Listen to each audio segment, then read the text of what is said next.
அனைத்திந்திய அண்ணா திராவிட முன்னேற்றக் கழகத்தின் ஒரே ஒரு எம்பியாக இருக்கக்கூடிய ரவீந்திரநாத் அவர்களின் பதவியும் தற்பொழுது கட்சியிலிருந்தும் அடிப்படை உறுப்பினர் பதவியிலிருந்து எடப்பாடி பழனிசாமி அவர்களால் பறிக்கப்பட்டது என்று ஜெயக்குமார் அவர்கள் கூறியுள்ளார்.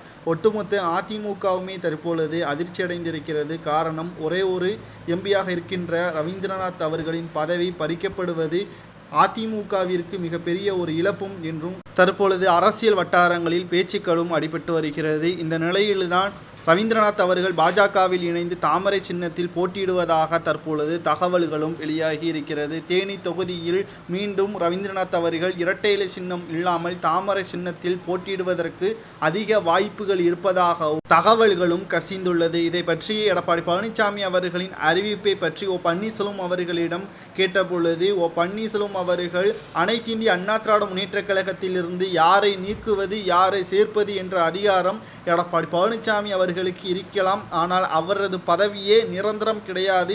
இன்னும் 2 மாதத்தில் தேர்தல் ஆணையம் தற்பொழுது எடப்பாடி பழனிசாமி அவர்களின் பதவியை பறித்து அதிமுகவின் இரட்டை இலை சின்னத்தை முடக்கும். அதில் எந்த ஒரு மாற்று கருத்தும் கிடையாது என்று தற்பொழுது கூறியுள்ளார். எனது மகனுக்காக நான் கூறவில்லை, அதிமுகவின் ஒரே ஒரு எம்பியாக இருக்கக்கூடிய ரவீந்திரநாத் அவர்களுக்காகத்தான் நான் கூறுகிறேன் என்றும் தற்பொழுது பேசியது.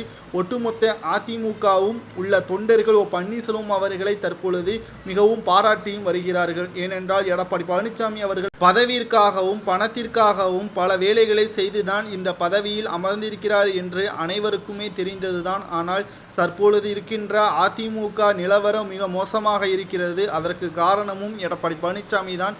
நாடாளுமன்ற தேர்தலில் எந்த ஒரு கட்சிகளும் அதிமுகவுடன் கூட்டணிக்கு வராததற்கு மிக முக்கியமான காரணமே எடப்பாடி பழனிசாமி தான் என்றும் பகிரங்கமான உண்மைகளை அனைத்தையும் பன்னீர்செல்வம் அவர்கள் தெரிவித்து வருகிறார். ரவீந்திரநாத் அவர்கள் கட்சியிலிருந்து நீக்கப்பட்டதை பற்றி உங்களது கருத்துக்களை கமெண்ட் வாயிலாக கூறுங்கள்.